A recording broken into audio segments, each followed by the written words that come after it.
The rain had not yet stopped when the rescue shelter's back door finally swung open. Wind hissed through the broken shingles, carrying the smell of salt and stormwater inside. Most of the dogs barked anxiously, still shaken from the hurricane that had swept across Harbor's Reach the night before. But the little boy, Noah, didn't hear the barking. He heard something else, a faint, trembling whine, not loud, not desperate, almost mourning. He followed it through the dim corridor until he reached a cage covered by a torn blue tarp. Water dripped steadily from the ceiling above it, forming a small, shimmering puddle on the floor. When Noah lifted the tarp, the world seemed to fall silent. Inside sat a dog, unlike any he had ever seen. His fur was storm gray, slicked flat against his thin body. His eyes, pale, washed blue, reflected the flicker of the emergency lights above, and behind his left ear ran a faint, curved scar, shaped almost like a wave pressed into skin. The shelter worker hurried over. "Hey, kid, don't go near that one. We don't know where he came from." Found him floating near the old tide beacon. No chip, no collar, barely alive. But Noah didn't pull back. The dog had lifted his head.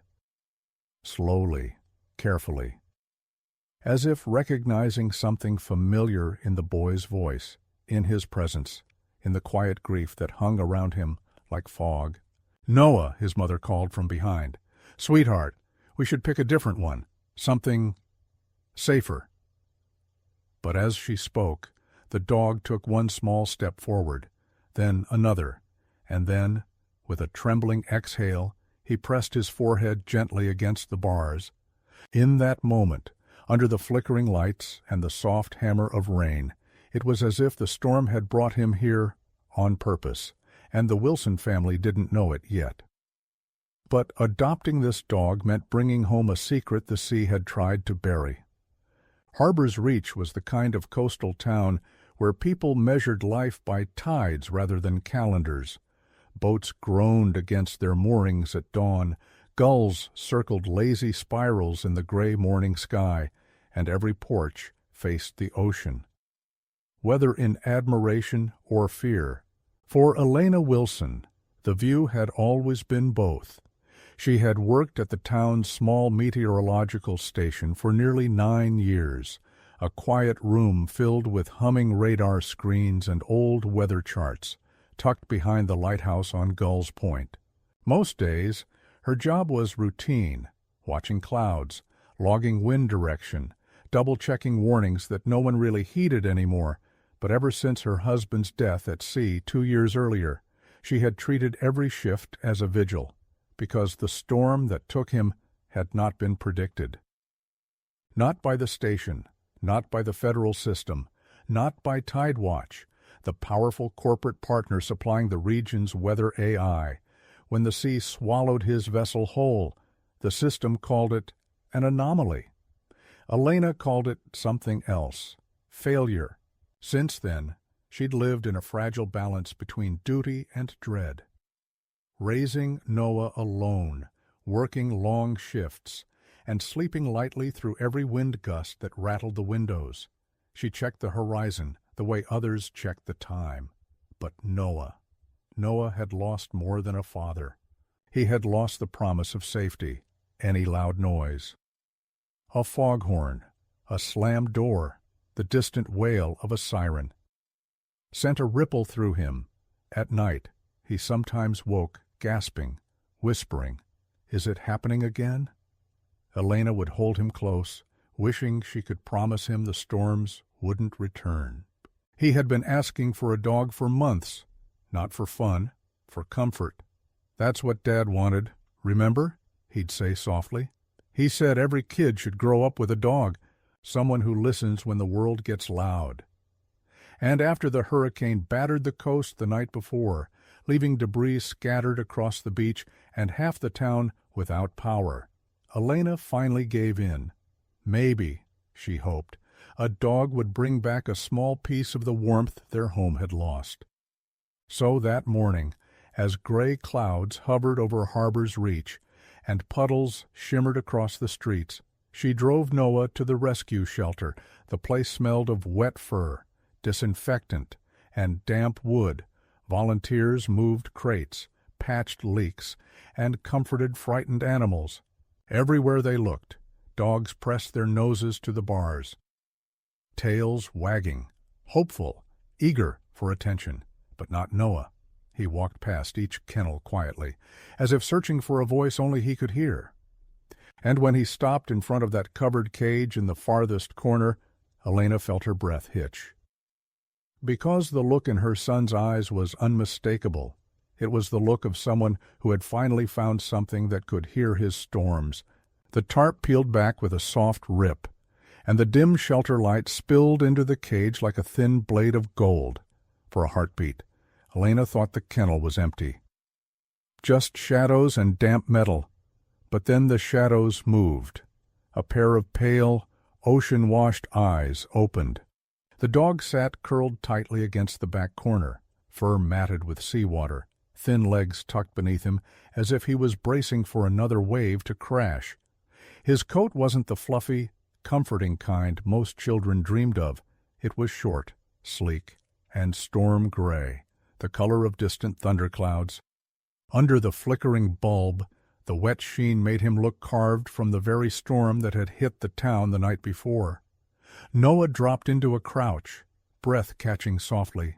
"Hey, buddy," he whispered, voice trembling. "It's okay." The dog didn't move at first. He simply watched him. Not the curious stare of a typical shelter dog, but something older. Searching, cautious, almost human. His ears twitched whenever the wind rattled the loose metal roof, like he was reading patterns in the sound.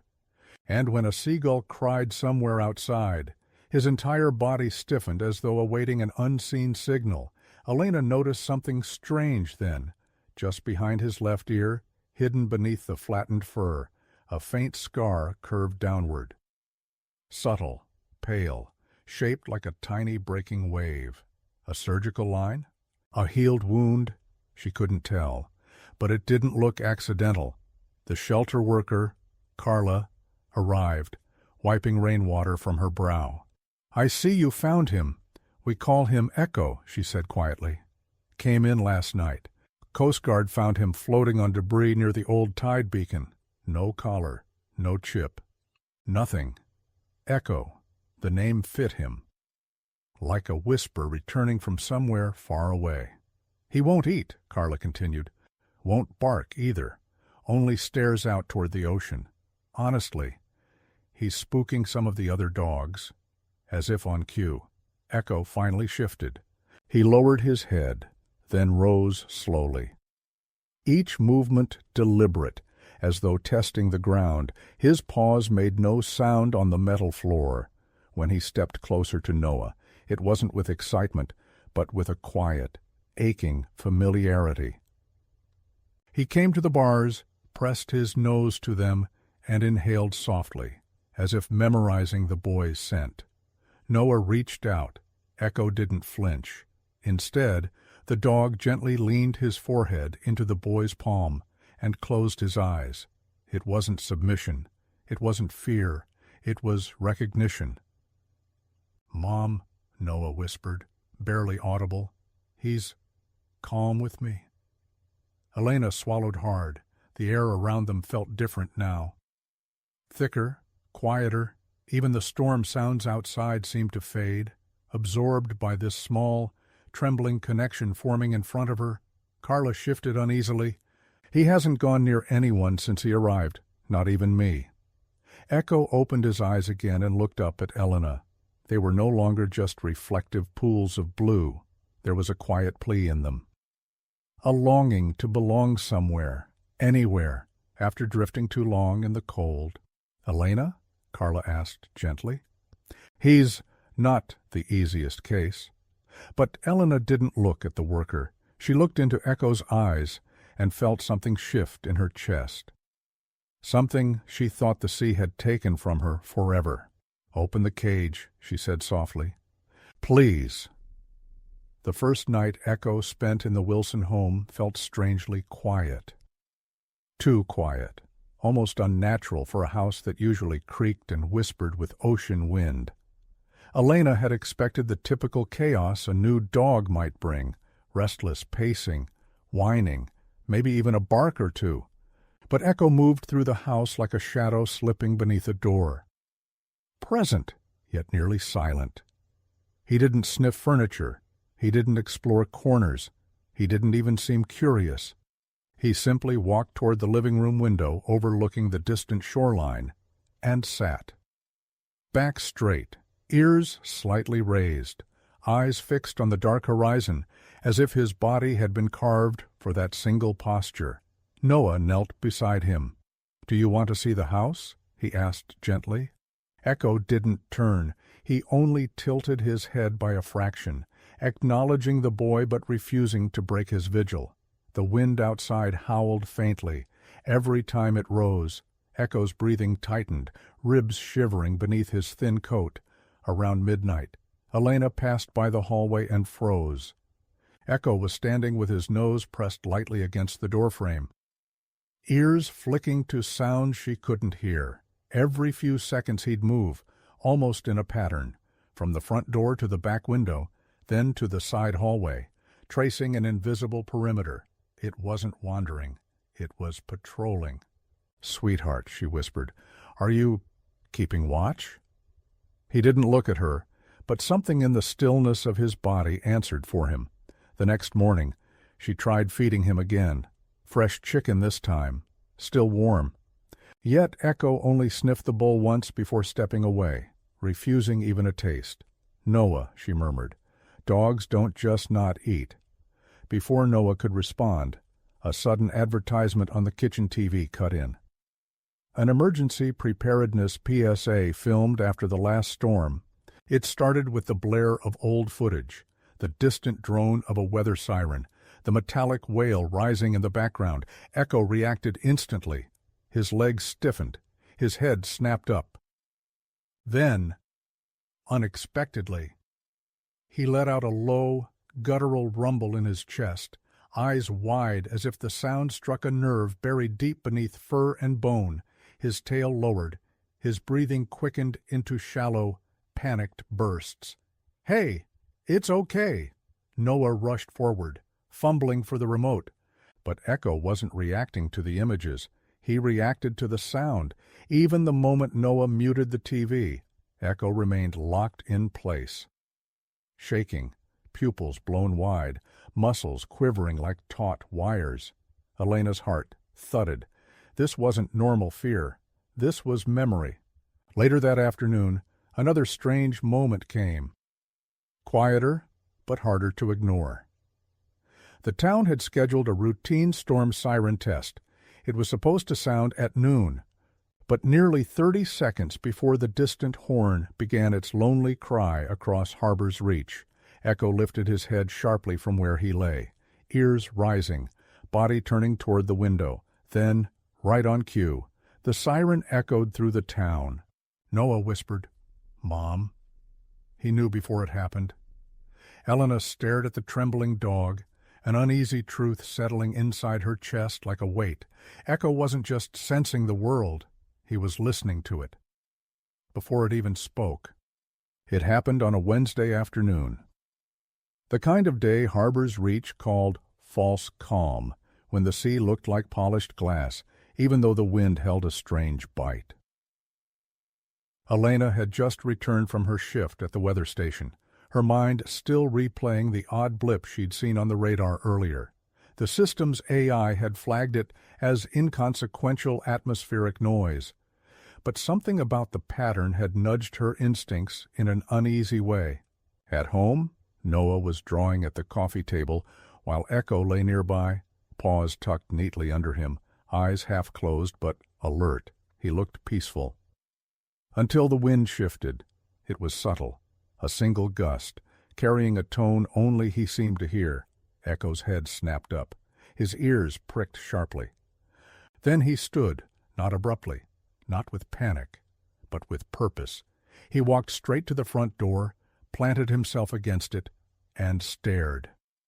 Not at the frame, not at the floor, but through it, toward the coastline a mile away. "Noah?" Elena called from the kitchen. "Echo's acting weird again," the boy replied quietly. Before Elena could step closer, Echo began pacing in a deliberate pattern. Door to window, window to hallway, hallway back to door, as if tracing pressure points in the house. He stopped only when another gust rolled in, this one deeper, carrying the distant creak of shifting waves against the breakwater. Echo let out a single sound. Not a bark, not a whine, but a low, resonant tone that trembled in his throat. A warning. Elena felt her skin prickle. "What is it, boy?" she whispered, but Echo had already bolted down the porch steps, heading toward the beach path with a speed that didn't match his thin, exhausted frame. "Noah, wait!" Elena called, but the boy was already chasing him. At the shoreline cliffs, two neighborhood kids, Milo and Grace Carter, were climbing the jagged rocks, their parents chatting nearby at the picnic area. The tide was low, harmless, the sea deceptively calm. Elena recognized the scene instantly, the kind of careless seaside play her husband used to warn everyone about. Echo reached the top of the dunes before Noah or Elena could catch him. He froze, nose lifted toward the wind coming off the water. And then he ran. He sprinted toward the rocky ledge where the children stood, barking for the first time since arriving in Harbor's Reach. The sound was raw, sharp, urgent, echoing off the stone. He jumped between the kids and the water, pushing them backward with his body. "What on earth?" Grace's father shouted as he scrambled to his feet, but Echo wasn't looking at the children anymore. He was staring out to sea. The ocean shifted. A swell rose from the quiet surface. Unnaturally fast, unnaturally steep, it wasn't a normal wave.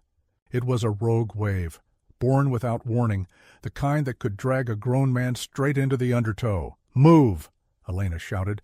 The parents lunged for their kids just as the wave exploded against the rocks, crashing over the ledge with a violent roar.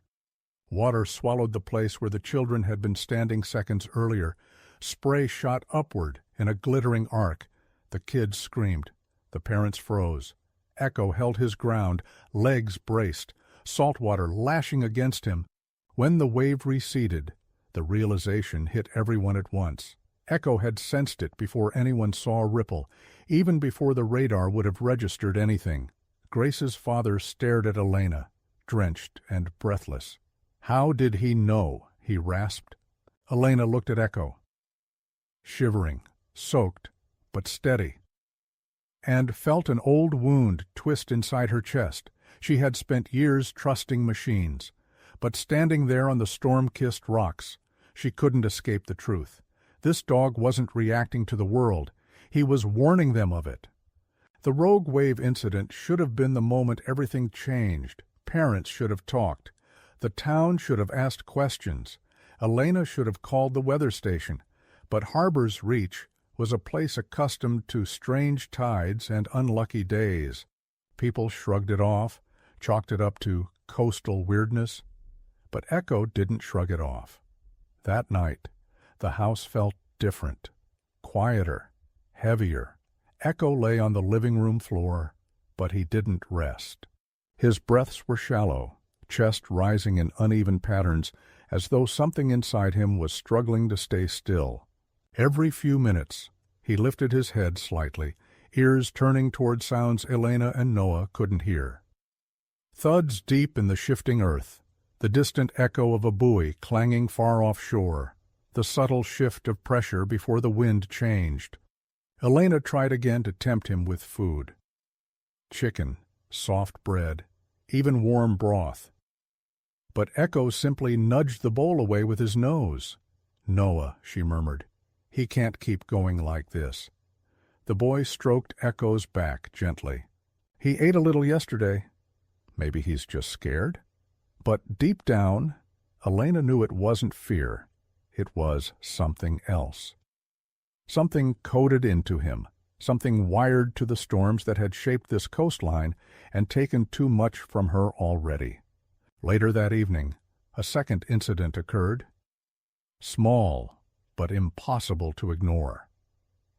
Thunder rolled somewhere beyond the horizon, faint and distant.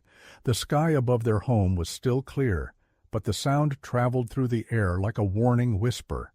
And before the thunder reached their ears, Echo suddenly pushed himself to his feet, stumbled into the hallway, and pressed his head against the wall. Then he slumped to the floor.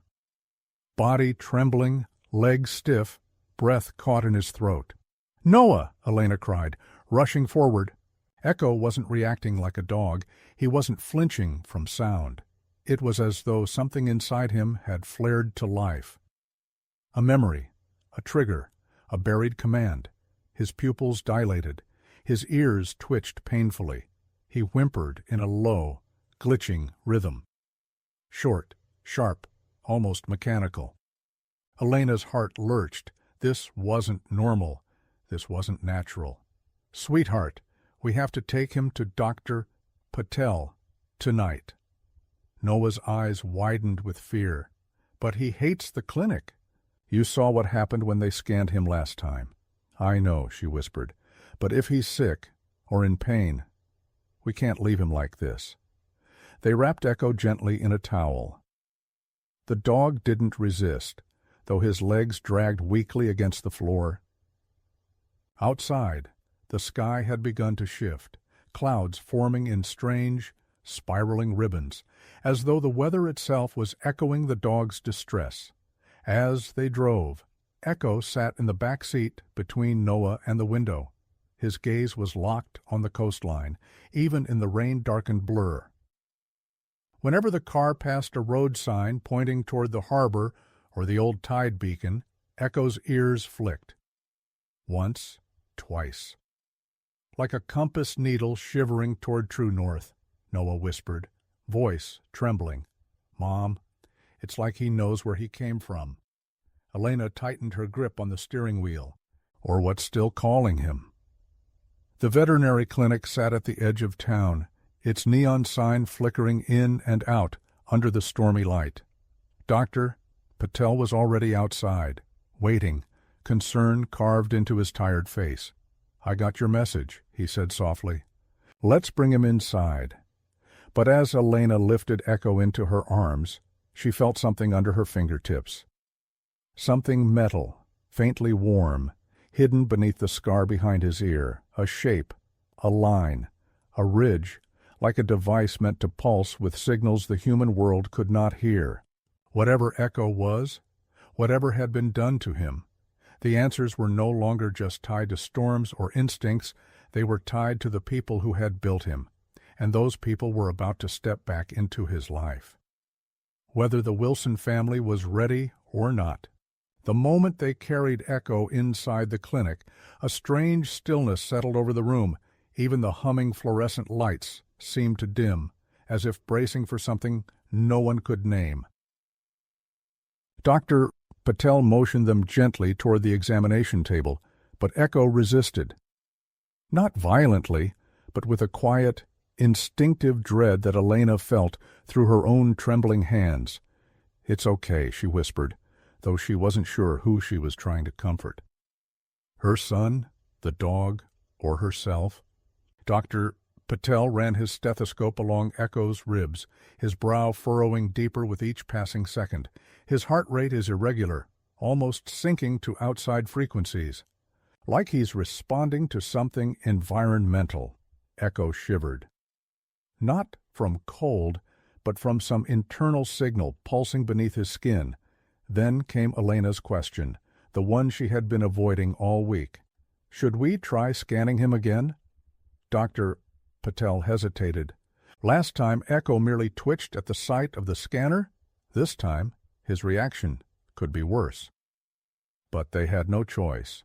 "I'll use the low-frequency diagnostic mode," he murmured. "Gentler.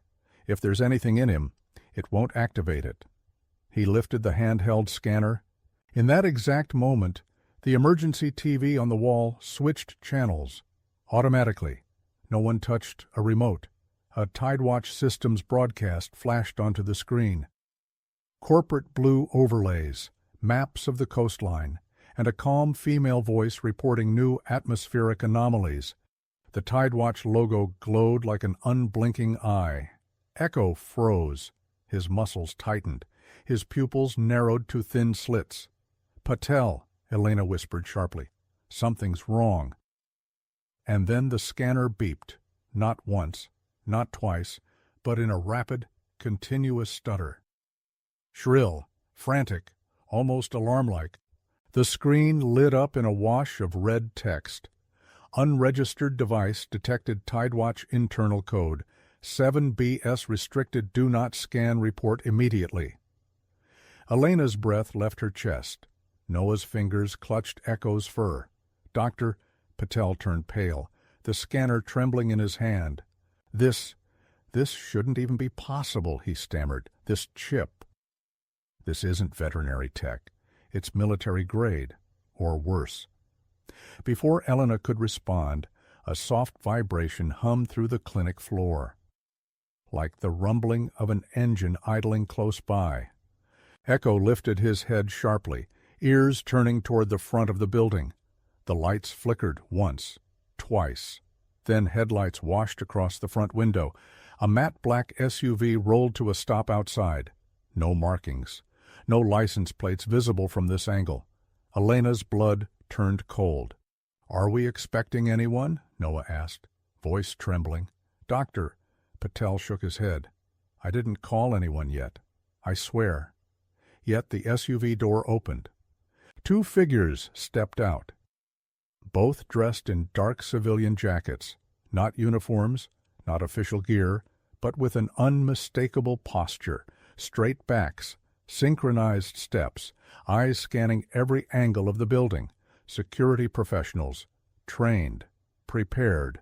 One of them held a tablet with the Tidewatch logo faintly glowing on the screen. Echo growled.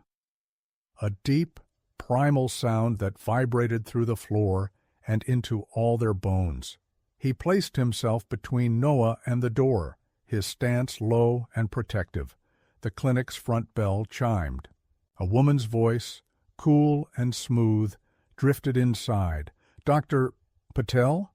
We're from Tidewatch Systems. We need to discuss an urgent matter regarding an animal brought here today." Patel swallowed hard. Elena pulled Noah close. Echo bared his teeth. Silent, unwavering, resolute. The woman continued. "We suggest you open the door. This will go much easier for everyone." But Echo turned his head slightly. Not toward the visitors, but toward the storm-laced horizon beyond the window. His ears twitched as though hearing something far away, something calling, something waking. And in that moment, Elena understood. This wasn't just medical. This wasn't just weather. Someone had been looking for Echo. And now. They had finally found him. The woman stepped inside with the quiet confidence of someone used to walking into places she didn't belong. Rain dripped from her dark jacket in thin silver lines, gathering in a small puddle on the clinic floor. The man behind her closed the door softly, but the gesture felt more like a lock clicking shut. "Dr. Patel," she said, offering a thin smile that held no warmth. "Ms. Wilson," and Noah. She already knew their names. Elena's stomach tightened.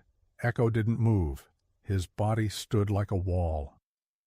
Tense, braced between the strangers and the boy who clung to his fur. The woman's eyes slid to the scanner, still glowing red in Patel's hand. "So," she began, voice smooth as polished steel, "you've discovered something that was never meant to be found." Patel swallowed. "The code? It's Tidewatches. But this isn't veterinary equipment. It's not even civilian tech. What exactly is implanted in this dog?" The woman ignored the question and crouched slightly, studying Echo with a clinical detachment that made Elena's skin crawl. "Unit E03, she murmured. "I can't believe you survived." Noah stiffened. "His name is Echo." The woman's smile twitched. As if amused by the idea of giving designation numbers a soul. "Elena," she said, rising, "your husband worked closely with Tidewatch weather streams, correct? On the coastal rescue protocols?" The air left the room. Elena felt the world tilt. The storm that had taken her husband, the anomaly the system failed to predict, the error that killed good men. Why was she hearing about that now? Why here? "What does that have to do with a dog?" she whispered. The woman exhaled slowly, as though weighing how much truth she was willing to offer. Tidewatch ran a research division called Project Tidewatch K9, she said. A joint initiative with coastal defense and marine forecasting sectors we wanted to create. She paused, then finished with chilling precision. Living early warning systems. The fluorescent light hummed overhead. Dogs, she continued, are extraordinarily sensitive to atmospheric pressure, micro-vibrations, and environmental shifts humans can't perceive. Our scientists attempted to enhance that. A fusion of biological instinct and low-level sensor technology, Patel paled. You put hardware in them? We augmented them, she corrected. Not harmful, not painful, simple atmospheric receivers, echo. Unit E03 was one of the prototypes, designed to detect rogue waves, seismic tremors, abnormal wind shears, and underwater pressure spikes before our satellites could. Noah's voice cracked. But why throw him away? Why was he left to drown? For the first time, the woman's expression tightened. There was an incident, she said. During a live offshore test, our AI modeling dismissed the dog's warnings. The result was catastrophic. A storm surge that should never have been missed. Elena's heart hammered so hard she thought her ribs would break. That storm, she whispered, was the one that killed my husband. The woman did not deny it. Instead, she straightened with cold finality. Project Tidewatch K9 was terminated. All prototypes were to be contained and decommissioned. But Echo, our most sensitive unit, escaped during the chaos. We assumed he was lost at sea. Echo's tail tightened against his body. He didn't snarl, he didn't bark. He simply stared at her, eyes filled with a wounded intelligence that felt painfully human. The woman's voice dropped to a chilling softness. He wasn't built for pets. He wasn't meant to bond. His instincts are tuned to danger, not domesticity. And if certain frequencies reach him again, she glanced at the scar behind his ear, he may react unpredictably. For the first time, Elena felt real fear. Not of Echo, but for him, because now she understood. Echo wasn't a stray. He wasn't abandoned. He was a miracle the sea wasn't supposed to return. The woman's explanation hung heavy in the room. But it wasn't the full truth. Elena sensed it. Dr. Patel sensed it. Even Echo, who hadn't taken his eyes off her, sensed it. There were still gaps. Sharp, jagged pieces that didn't align. Then the man behind her, silent until now, shifted his stance. "Ma'am," he said quietly, "they deserve to know the rest." A flicker of irritation crossed the woman's face, but she didn't stop him. He stepped forward, his voice lower, rougher. Carved with guilt. "My name is Marcus Hale. I used to be part of Tidewatch's field unit. I was there the night Echo was supposed to be terminated." The word made Noah flinch. Echo's ears lowered. Not in fear, but in memory. Marcus looked at the dog, and something fragile passed between them. "It didn't happen the way corporate records say," he murmured. "Echo didn't escape during chaos. He wasn't lost in the storm." He paused. "I freed him." The room fell still. Elena felt her breath catch in her throat as Marcus's voice shifted, becoming the narration of a memory he had buried too long. Flashback. 3 years earlier, wind lashed against the metal walls of the offshore Tidewatch barge. Rain hammered the deck, the storm forming faster than any model predicted. Inside the testing bay, alarms screamed in red flashes. Marcus ran. "Unit E03 is destabilizing," a technician shouted, panic in her voice. Echo. Smaller, younger, but with the same pale blue eyes. Thrashed inside a reinforced chamber, not violently, not attacking. He was trying to warn them. His head jerked toward the ocean beyond the wall, pupils dilating, breath accelerating in a strange pattern. "He's detecting something the system isn't reading," Marcus yelled, but command didn't listen. They relied on numbers, lines, graphs. Everything except instinct. "Deactivate the unit," a supervisor barked. "He's malfunctioning." The words cut the room like a blade. Marcus slammed his hands on the control panel. "He's not malfunctioning. The ocean is." But the order was already sent. A kill signal transmitted through Echo's implant. The dog staggered, legs buckling, body convulsing as the signal tore through him. His whimper wasn't the yelp of pain. It was betrayal. Sharp and hollow. Marcus couldn't watch another second. He ripped open the emergency panel and smashed the safety override. Sparks burst from the control board. The kill signal died mid-transmission. Technicians shouted. Alarms blared. But Marcus didn't stop. He ran to the chamber, unbolted the locks with trembling hands, and knelt beside Echo's shaking body. "I'm sorry," he whispered into the dog's fur. "You're not a weapon. And I'm not letting them erase you." Echo lifted his head weakly, pressing it against Marcus's palm. The same gesture he would later give Noah. The storm outside groaned like a living creature. Waves slammed the barge. The lights flickered. "You have to go," Marcus said, voice breaking, "before they reset the system." He carried Echo through the emergency hatch, down the slick deck, and toward the edge of the barge where a rescue dinghy strained against the ropes. "You're not meant for this world," he whispered, "but maybe you're meant for a better one." He pushed the dinghy free. The ocean swallowed Echo into its cold arms, not to drown him, but to deliver him somewhere his instincts could finally matter, back to present. Marcus's voice cracked. "I searched for him for months, but the sea keeps its secrets." Elena felt tears sting her eyes. Not from fear, but from the quiet heroism of a man who had risked everything for a forgotten creature. Echo stepped toward Marcus, pressed his head gently to the man's hand, and released a soft, trembling breath. Forgiveness. Recognition, bond. The woman exhaled sharply, shaken by the moment. "Now you see why we need him back," she said. But now the Wilson family understood something deeper. Echo wasn't built by humans.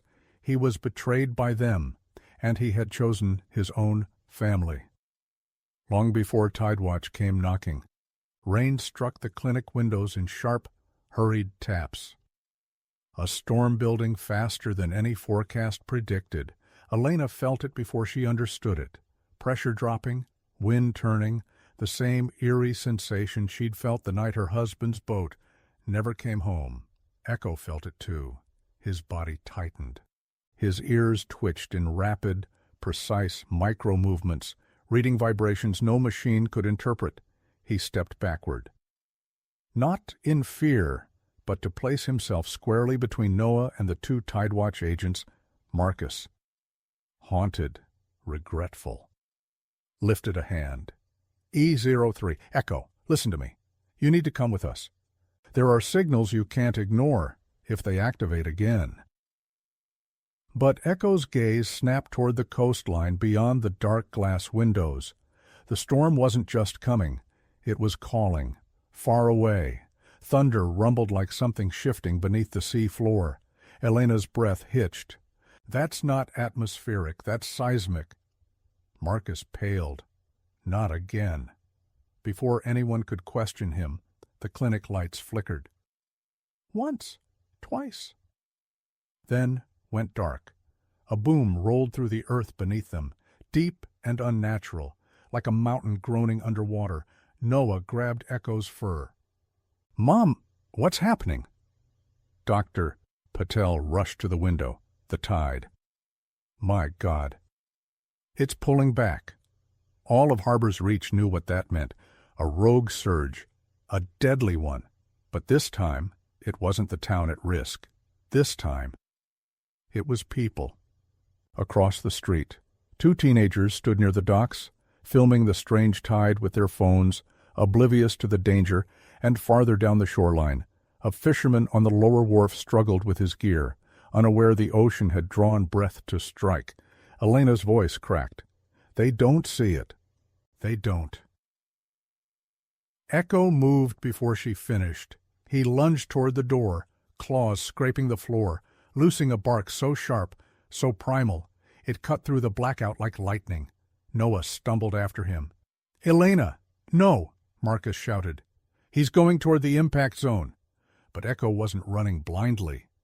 He was following pressure, following danger, following the call that lived inside him since the day he was born. He slammed his weight against the clinic door. Once, twice. Until the latch snapped. Storm wind flooded in, slicing cold rain across the room. "Echo!" Noah cried. The dog didn't look back. He sprinted into the deepening storm with a speed that defied the thinness of his frame. The sky growled. The ocean roared. And somewhere beneath that growing darkness, a beast of water began to rise. Elena's feet moved on instinct. "We have to follow him." Marcus grabbed her arm. "If Echo's reacting like this, your town is seconds away from a surge. We have to warn the docks." "Now!" But Noah had already bolted outside. "Echo! Wait!" The storm swallowed the boy's shout. And then a wave taller than any building in Harbor's Reach pulled itself from the collapsing horizon. It wasn't nature. It was fury, a rogue wall of water with speed that made escape nearly impossible, except for the one creature who had felt it minutes before its birth. Echo reached the docks just as the teenagers looked up, fear flooding their faces. He planted himself between them and the forming wave, barking in a frantic rhythm. Short, sharp, urgent, warning, pleading. "Go!" Noah screamed, running toward them. "Echo says go." The fisherman dropped his gear. The teenagers stumbled backward. And Echo. Echo turned toward the wave, not to run, but to shield the children behind him with his body. The water rose. The wind screamed. And in that final second, Elena saw the impossible in Echo's eyes. Not fear, not confusion. Purpose. The purpose Marcus had once whispered into the storm. "You're not meant for this world, but maybe you're meant for a better one." The rogue wave hit the breakwater with a thunderous crack. So violent it shook the dock planks beneath Elena's feet. Rain slashed sideways. Wind howled like something alive. The sky had become a bruise of churning gray, and in the middle of it, Echo stood his ground. His thin frame looked impossibly small against the rising wall of water, but something in him, something deeper than flesh, anchored him to the earth. His paws dug into the soaked boards, his spine arched, his hackles bristled, not in fear, but readiness. "No!" "Echo!" Elena screamed, sprinting toward her son. Noah had reached the teenagers and was pushing them back toward higher ground. The fisherman was already scrambling up the rocky incline. But they were seconds. Only seconds. From being swallowed whole, Echo knew it. He did something no one expected. He ran toward the surge, not away, not sideways, toward. He hit the slick edge of the pier, then launched forward with a strength that defied his starved body. Landing on a large, half-loose mooring platform, the moment his paws struck the metal surface, he turned and barked at the kids again. Sharp, desperate, commanding. "Go!" Noah echoed through the storm. He wants us to get higher. They ran. The world narrowed to 3 sounds: the rasp of their breath, the roar of the surge, and the fierce, unbreakable bark of a dog born for storms. Then the ocean swallowed the pier. Water exploded upward, engulfing Echo and the mooring platform in a single violent strike. Elena screamed. Marcus grabbed her before she could charge into the churning water. No. No. Let me go. He's buying them time, Marcus shouted over the roar. If you run in now, you die. Noah dies. But her eyes never left the water. Echo was gone, consumed by the foaming, monstrous surge, and then a shape burst through the chaos, the mooring platform.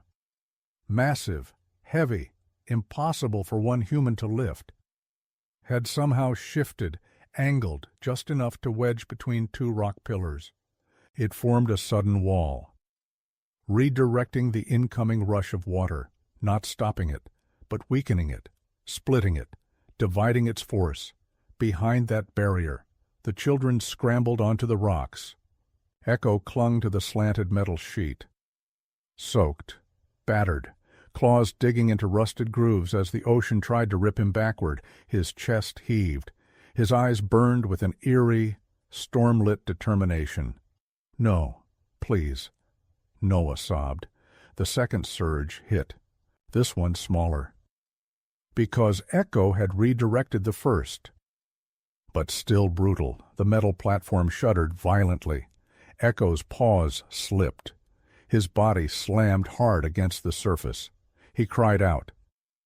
A sharp, heart-tearing sound that cut Elena's soul open. For a moment, the world slowed. Rain froze in the air. Wind dropped to a whisper. The sea inhaled, and Echo looked up.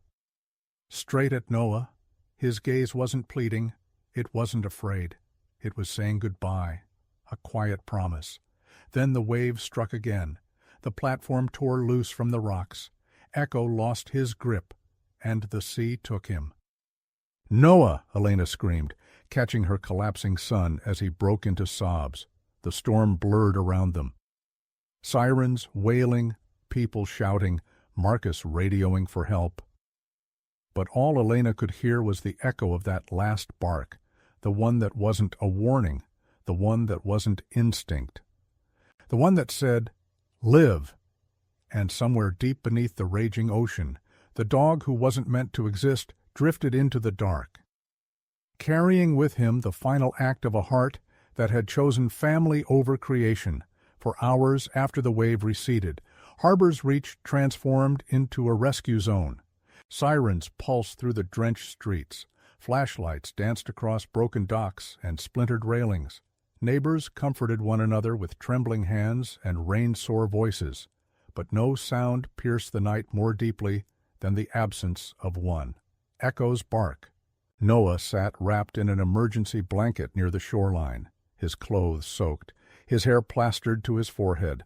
Elena knelt behind him, arms around his small shoulders, feeling his sobs shudder through her own body. Marcus stood with the Coast Guard team farther down the pier, scanning the waves with a face carved from grief and guilt. "Visibility's too low," one officer muttered.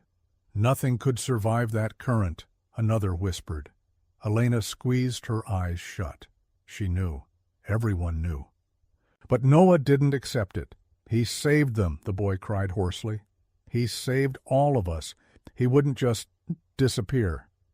Elena tilted her forehead to her son's. "I know, sweetheart, I know." But her voice cracked. Hours later, when the storm finally weakened and the tide settled into uneasy ripples, the search was called off. The mooring platform had washed ashore miles down the beach. Bent, rusted, battered, but Echo was nowhere. Elena took Noah home through the quiet, ruined streets. Every step felt heavier. The house felt emptier. His blanket lay untouched by the fireplace, his bowl still full of untouched food, his paw prints dried in faint patterns on the porch. Muddy crescents marking where he had stood before racing into the storm. Noah fell asleep clutching Echo's damp collar. The only thing the rescuers had found tangled near the rocks. Elena tucked him in, brushing a trembling kiss across his temple. "You saved us, Echo," she whispered to the empty room. "You saved my boy, the way I couldn't save his father." She sank onto the hallway floor and cried silently into her hands. The next morning Harbor's reach had changed. People walked slower, spoke gentler. The fishermen from the docks went door to door offering help to families whose homes had flooded. The teenagers Echo had saved left flowers and seashells outside the Wilson house, and rumors spread. Soft as prayers whispered into cupped hands. "They say that strange dog sensed the wave before the buoys. Saved 3 kids. No one knew his name, but the little boy did. A guardian. A warning. A storm's echo." By afternoon, the town council placed an emergency plaque near the pier, "In honor of the dog who warned us." Under it, someone had scrawled in chalk, "Echo." Elena touched the fading letters with a shaking hand, but the healing didn't truly begin until she walked to the beach at sunset. Noah by her side, the sky washed in amber and rose, the tide glimmered softly, peacefully, as though apologizing for the night before. "Mama," Noah whispered, voice fragile but steady. "Is it okay if I talk to him?" Elena nodded. The boy stepped to the water's edge and closed his eyes. "I'm not scared of storms anymore," he said softly, "because you weren't either. Wherever you are, you don't have to fight alone. Thank you for being my friend." A gentle wave rolled up the shore, touching Noah's shoes before pulling back. Slow, delicate, almost reverent, Elena felt her breath tremble. A sign? Or simply the sea's own heartbeat? But in her chest, something long sealed finally cracked open. Not in pain, but release, Echo had left them a gift: courage, connection, healing, and though the sea had taken him, the storm inside their hearts had finally begun to quiet. Harbor's reach stitched itself back together slowly. One repaired dock, one cleaned street, one shared meal at a time. The ocean returned to its familiar rhythm, though no one in town looked at it the same way again. And at the Wilson home, healing continued in small, quiet ways. Elena returned to the weather station. Noah returned to school with a bravery that surprised even his teachers. Every evening, they walked to the shoreline. Not searching, not hoping for the impossible, but simply remembering. One afternoon, as the sun dipped low and painted the waves in rose-gold light, Elena found Noah sitting alone on the porch, running his fingers along Echo's old collar. The metal tag glowed softly in the dying light. "Mom," he said quietly, "do you think he knew? About the wave? About us?" Elena sat beside him, pulling him close. "I think Echo knew the sea better than any of us," she said. "But I also think he knew you, really knew you, and that's why he stayed." Noah pressed the collar to his chest.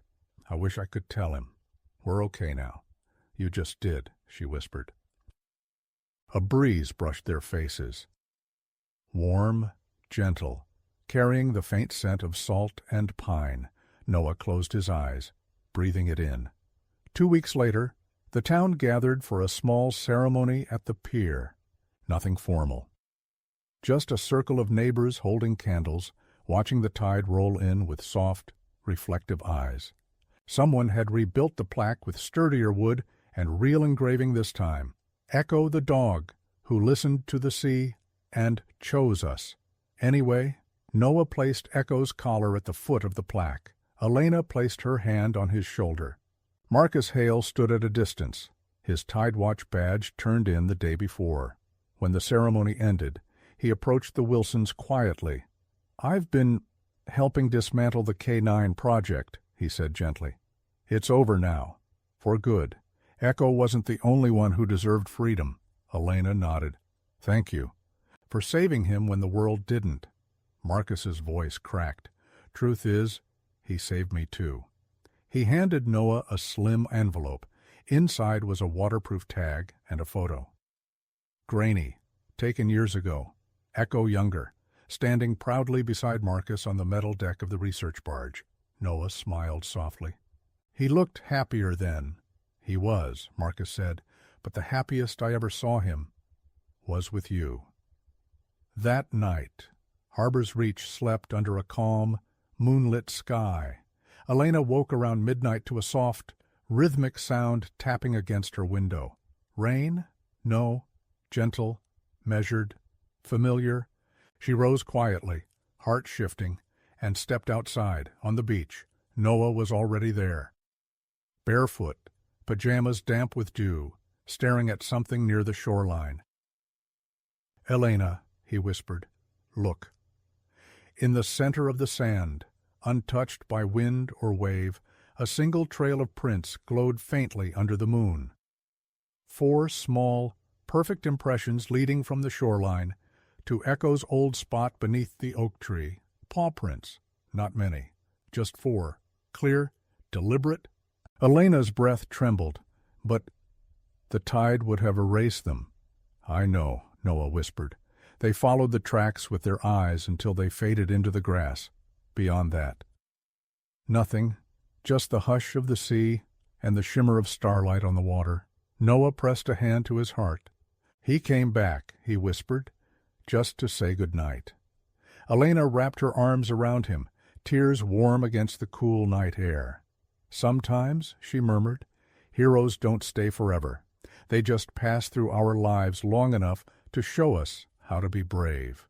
The waves sighed softly, as if agreeing, and from somewhere beyond the dark horizon, a single bark echoed faintly across the water, not loud, not mournful, just peaceful, a farewell carried by the tide, a promise that love, real love, never drowns.